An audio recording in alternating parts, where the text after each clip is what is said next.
নমস্কার বন্ধুরা, ধীরা কুকিং ব্লগসে সবাইকে স্বাগত।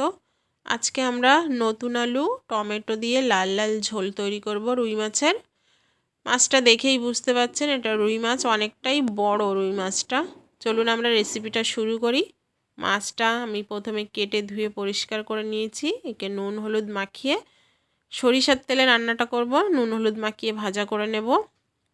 কড়াইটা গরম হয়ে গেছে, এবার সরিষার তেলটা দিয়ে ভালো করে গরম করে নেব। তেলটা খুব ভালো করে গরম করে নিলে মাছটা আর কড়াইতে লাগবে না। মাছটা দেখুন নুন হলুদ মাখিয়ে নিয়েছি। এবার আমি মাছটাকে একটু লালচে লালচে করে ভাজা করে নেব। অনেকে কিন্তু মাছ ভাজা কম খেতে পছন্দ করেন, মানে ভাজাটা কম করেন, কিন্তু এক্ষেত্রে মাছটাকে একটু লালচে করে ভাজা করতে হবে, তা নাহলে কিন্তু মাছটা খেতে ভালো লাগবে না। মাছটা একটু লালচে করে ভাজা করলে খুব ভালো লাগবে খেতে। আর যারা কম মাছ ভাজা খান, মানে কড়াটা কম করেন, সেক্ষেত্রে কিন্তু এখানে তরকারিটা খেতে ভালো লাগবে না। দেখুন বন্ধুরা, মাছটা আমি হালকা লালচে করে ভাজা করে নিয়েছি। আপনারা দেখতেই পাচ্ছেন কেমন করেছি। আর বাকি যে মাছগুলো আছে সেগুলো আমি একটু লালচে করে ভাজা করে নেব। মাছটা সব ভাজা করা হয়ে গেছে। এবার মাছগুলো আমি উঠিয়ে নেওয়ার পরে যে তেলটা থাকবে ওই তেলেই আমি আলুটা ভাজা করব। এক্সট্রা কিন্তু কোনো তেল আমি আর ইউজ করব না। আর এই আলুতে আমি কিন্তু এখন কোনো নুন হলুদ দেব না, কারণ মাছের তেলে হালকা নুন আর হলুদ দেওয়ারই রয়েছে। এজন্য আমি আলুতে কোনো নুন হলুদ দেব না। ওই তেলেই আমি আলুটা লালচে করে ভাজা করে নেব। দেখুন বন্ধুরা, আলুটা কিন্তু প্রায় ভাজা হয়ে গেছে। আমি এবার আলুটা উঠিয়ে নেব। আলুটা উঠিয়ে নেওয়ার পরে যে তেলটা থাকবে ওই তেলেই আমি রান্না করব। এক্সট্রা কোনো তেল আমি আর ইউজ করছি না। পেঁয়াজ কুচি দিয়ে দিলাম। পেঁয়াজ কুচিটা ভাজা হতে থাকুক। আর দেখুন আমি একটা মশলা তৈরি করে নিয়েছি। এর ভেতরে আছে জিরে, ধনে, আদা, শুকনো লঙ্কা, আর রয়েছে একটা মাঝারি সাইজের পাকা টমেটো। এই পাকা টমেটো দেওয়ার কারণে তরকারির কিন্তু টেস্টটা একদম অন্যরকম হয়ে যাবে। আর মশলাটা কিন্তু খুব ভালো করে কষাতে হবে। মশলাটা যতক্ষণ তেল না ছাড়ছে ততক্ষণ পর্যন্ত কষাতে হবে। আপনি মশলা যত ভালো করে কষাবেন তত কিন্তু তরকারি খেতে টেস্ট লাগবে। এখন আমি দিয়ে দেব পরিমাণ মতো নুন আর দেব হলুদ গুঁড়ো। আমি আর একটু নাড়াচাড়া করে দেব নুন আর হলুদটা দিয়ে।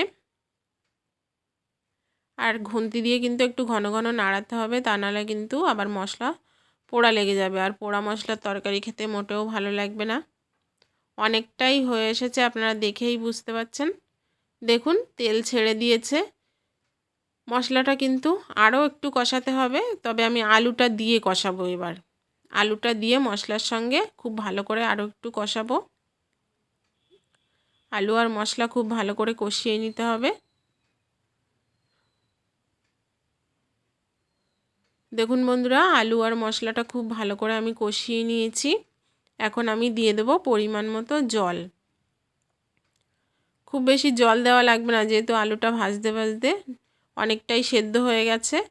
আমি জলটা দিয়ে তরকারির ঝোলটা কিছুক্ষণ ফুটতে দেব। তরকারির ঝোলটা খুব ভালো করে ফুটিয়ে নিতে হবে।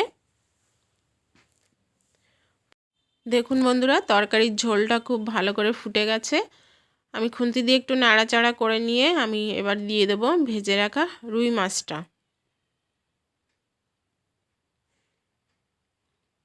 মাছটাকে দিয়ে আমি খুন্তি দিয়ে একটু নাড়াচাড়া করে ঢেকে আমি 10 মিনিট মতো রান্না করব।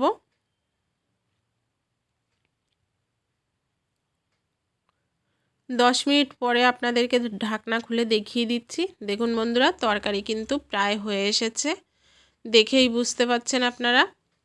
টমেটো দেওয়ার কারণে কিন্তু তরকারির কালারটা এরকম সুন্দর হয়েছে। আপনারাও বাড়িতে এইভাবে ট্রাই করবেন, খেতে ভীষণ ভালো লাগে। আলুটাও সেদ্ধ হয়ে গেছে, আর একটু ফুটবে, কিন্তু আমি এখন ঢাকনা দিয়ে ফুটাবো না, এমনিই ফুটবে। এ পর্যায়ে আমি দিয়ে দেব প্যাকেটের গরম মশলার গুঁড়ো। গরম মশলার গুঁড়োটা দিয়ে আমি একদম লো আছে 30 সেকেন্ড মতো ঢেকে দেব। গরম মশলার যে ফ্লেভারটা আছে ওটা মাছের ভেতরে, তরকারির ঝোলের ভেতরে খুব ভালোভাবে চলে যাবে। খুন্তি দিয়ে নাড়াচাড়া করে আমি এবার ঢাকনা দিয়ে 30 সেকেন্ড মতো ঢেকে রেখে দেব। 30 সেকেন্ড পরে আপনাদের দেখিয়ে দিচ্ছি। দেখুন বন্ধুরা, তরকারিটা কিন্তু হয়ে গেছে, দেখেই বুঝতে পাচ্ছেন একদম লাল লাল ঝোল রুই মাছের তরকারি একদম রেডি। আপনারা বাড়িতে এইভাবে তৈরি করুন আর আমাকে কিন্তু অবশ্যই জানাবেন। আমি এবার তরকারিটা নামিয়ে নেব। তরকারিটাকে নামিয়ে নিয়েছি। আমি 10 মিনিট পরে আপনাদের আবার দেখাবো, দেখবেন তরকারির কালারটা একদম চেঞ্জ হয়ে যাবে। 10 মিনিট পরে দেখুন তরকারির কালারটা কতটা সুন্দর হয়েছে, একদম লালচে হয়ে গেছে। তাহলে বন্ধুরা আপনারা বাড়িতে ট্রাই করে কিন্তু অবশ্যই আমাকে জানাবেন কেমন লাগলো। আর আমার চ্যানেলটাকে অবশ্যই সাবস্ক্রাইব করবেন, ভিডিওগুলো বেশি বেশি করে দেখবেন, লাইক করবেন, শেয়ার করবেন, কমেন্টস করবেন। আজকে এই পর্যন্তই। অবশ্যই আপনারা ভালো থাকবেন।